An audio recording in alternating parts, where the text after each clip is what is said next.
Well, here I am again. Sorry about this. This is part two. This thing is so sensitive, it's not even funny. This cardiac. Got it through Amazon. 1 or 2 years back. And I was paying for the service regarding the cardiology read. I wanted to double check to see if I was going to be going through any kind of cardiac systems. Uh, I know a problem my doctor's going to be saying tomorrow. Actually, not tomorrow, but next week. For the rest of the week, I'm going to have to get as much data as I can concerning about the blood pressure and EKG readings and pulse rates and pulse ox. I need this. I don't need to do this. I really do need to do this damn thing. I have to do this damn thing. Because I know they're going to be telling me I'm hypertensive at this point. And they're right. My brother was the same thing. He had to have medications for it. And he had to have medications to change his behavior a lot. It scares me that I'm going to have my neurochemistry and my blood chemistry screwed up again with chemicals. But I've got no choice. I've also got to live a quote unquote healthier lifestyle, which means less of the carbs that I've been taking in, which means I've been taking in a lot of carbs. Well, I like pasta. But no, I have to spend more money and more expensive money on fresh produce, vegetables, that kind of stuff.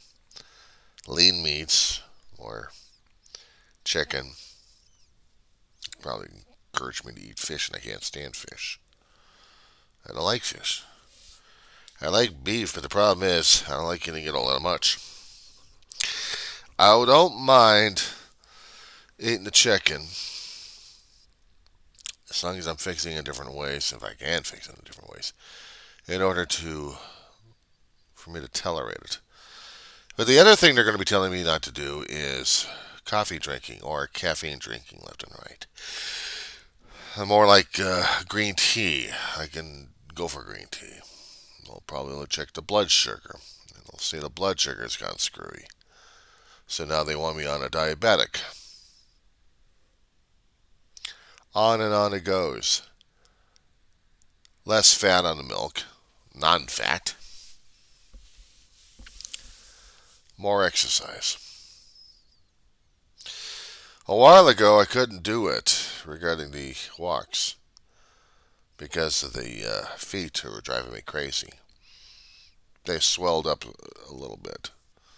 They were in so much pain that I had to get a hot shower treatment on them. Basically, I limped over to the bathtub, poured some hot water on them just to relax them. And they felt better after that. Go figure.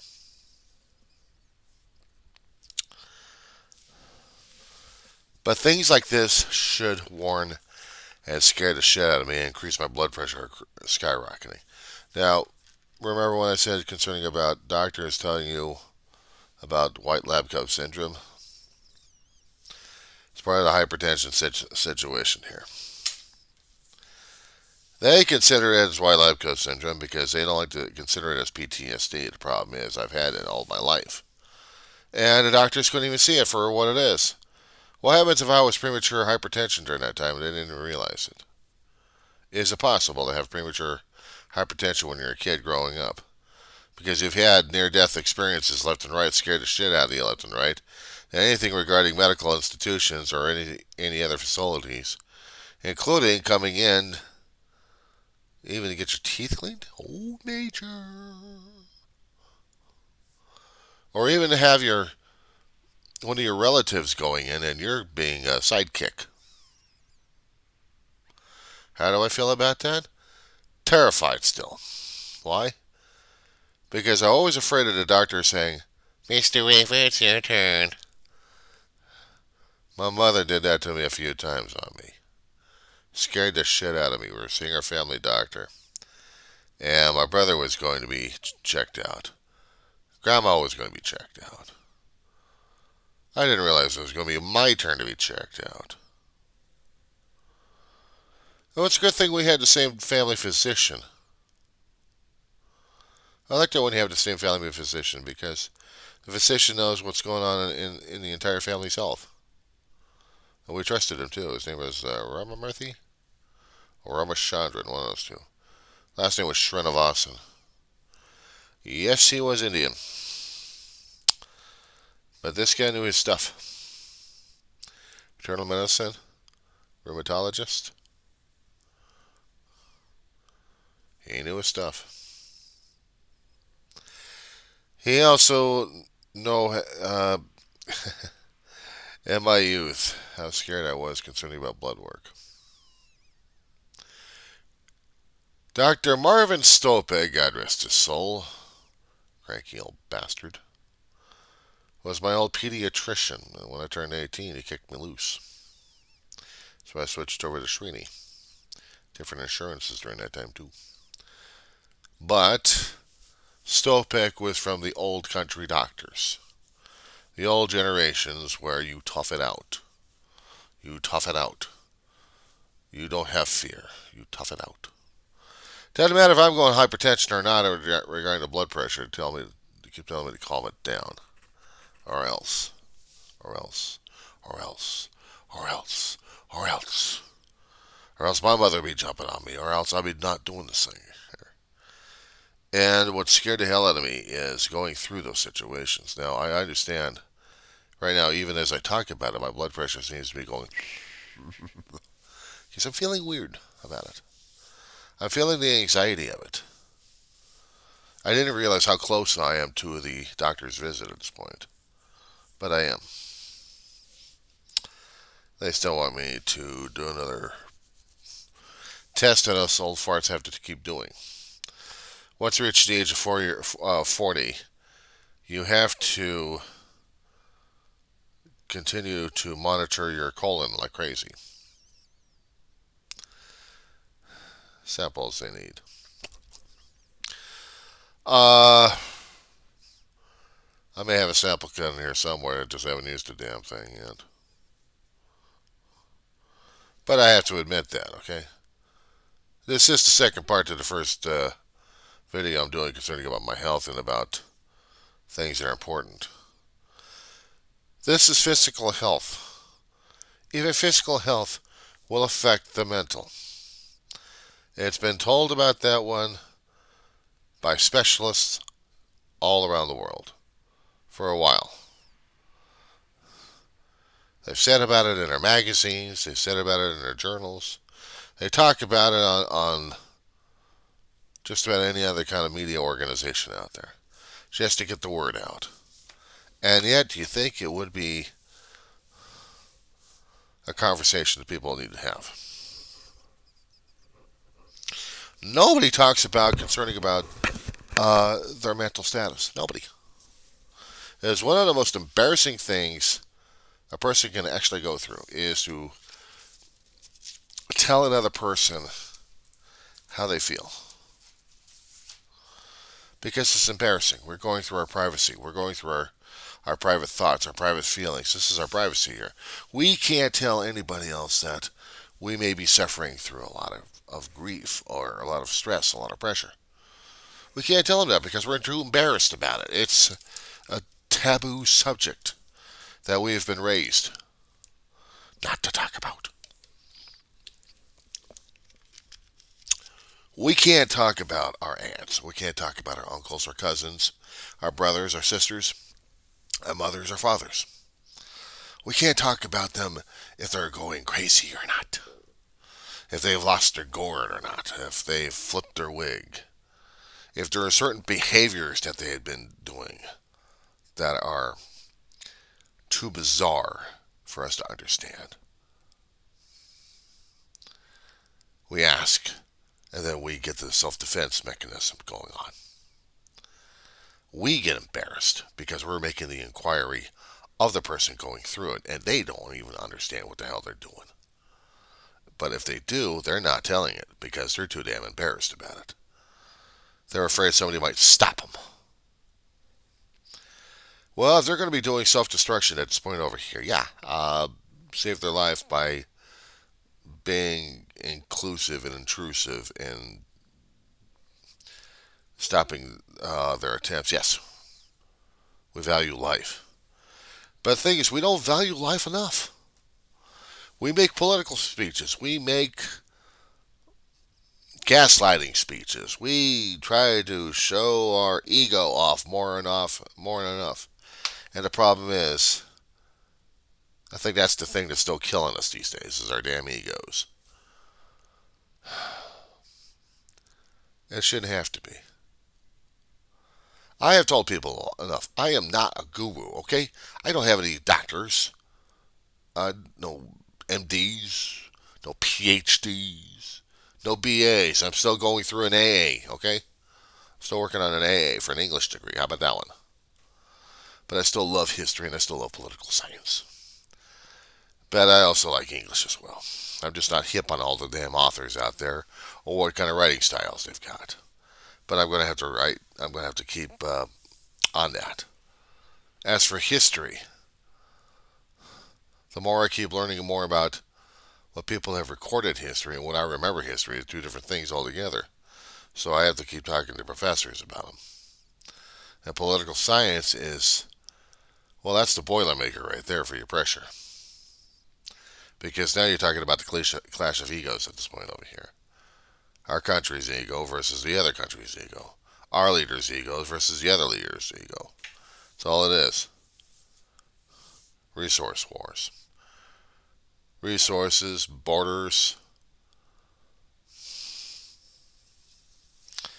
Once you understand a little bit about the political systems, then you understand about the Boilermakers and the pressure that they go through. Not to mention probably the heart attacks and strokes they go through. Because they're forcing themselves into situations which damaging both physical and mental health. I think I'll stick to English. It's probably safer. So, I had to talk about this tonight. Originally, I saw postings out there, people arguing about nervous and mental, different memes and different responses to it. Not to mention people responding to the guy I was talking about earlier, Billy. And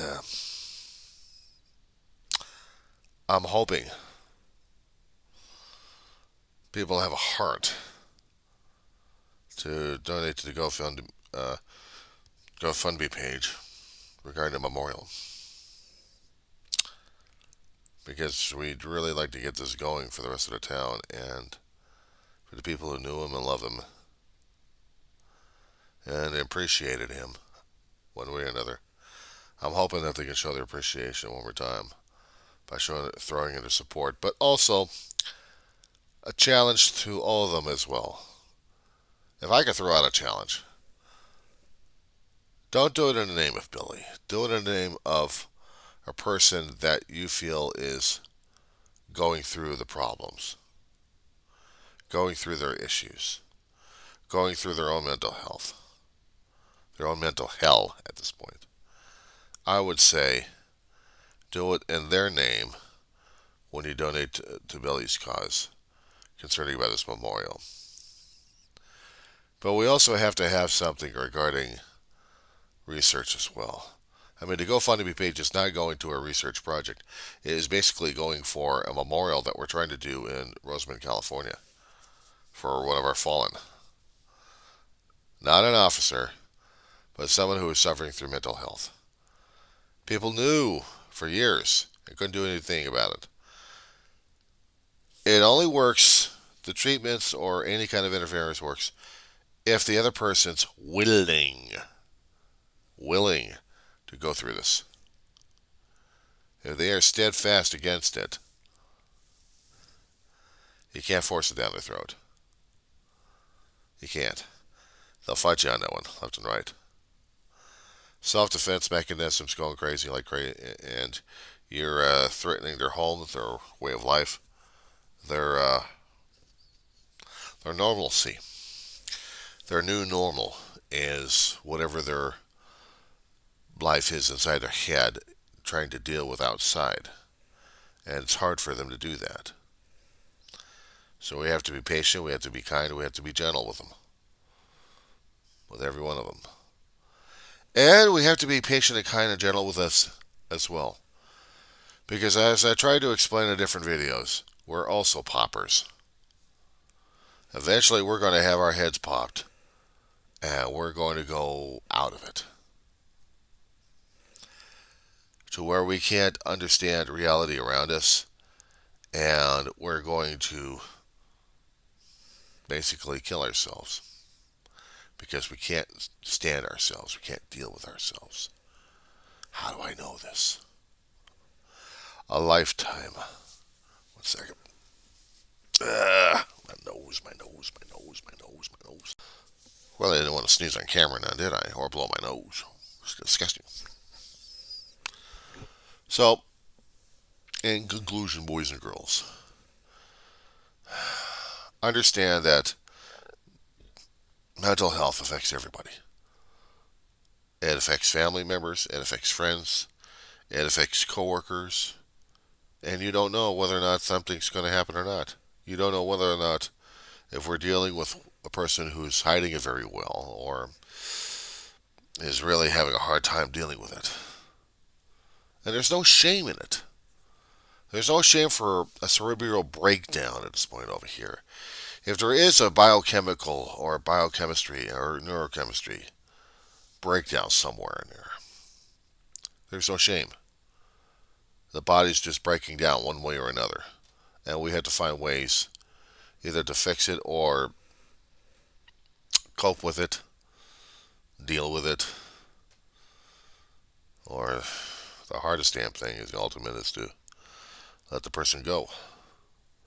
That's the hardest thing we all have to face because we're dealing with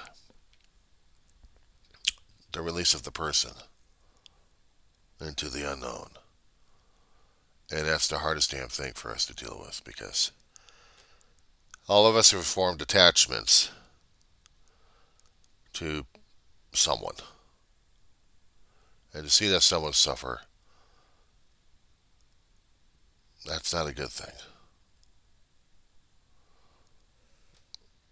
Sometimes the person is too close to the problem and it's hard for them to admit that they got a problem. And I've heard some of the stereotypes coming out saying that, why don't you do this, why don't you do that, without trying to support the person itself. Saying, can I help you with one thing or another?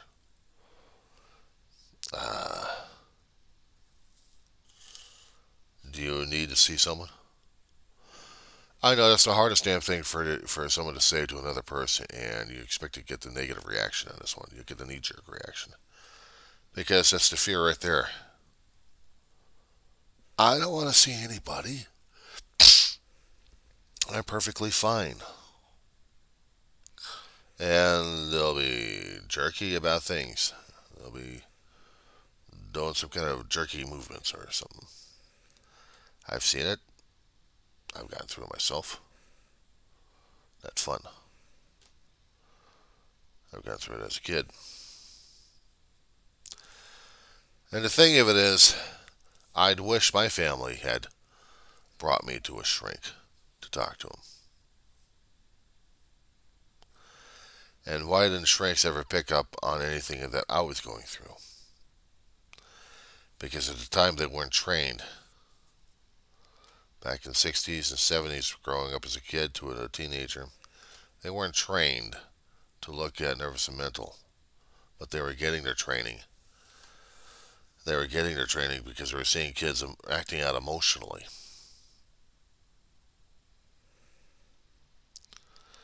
They had a pilot program out in UCLA back in the 70s to deal with emotional situations regarding the kids.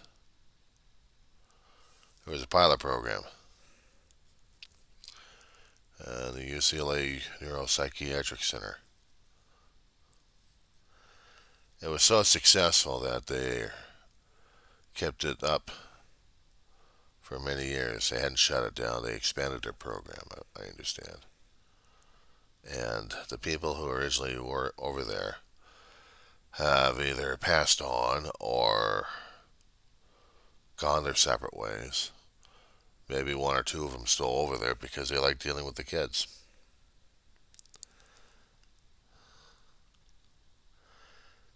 And to have that kind of close ties with people like that and make them special tells you how much of a success program it is. Yeah, I'm familiar with it. I'm familiar with it. Doesn't mean I've gone through it. It just means I'm familiar with the stories of it. For the most part, right now, I'm dealing with my own psychiatric nut jobs going on. I'm not planning on killing myself just yet. I can tell you that I have emotional outbursts left and right that have torn me apart. Can't help it. I can't help it. I could probably try. Not about to. Anyway, it's time for me to get back to some sleep if I can. I'll talk to you a little bit later.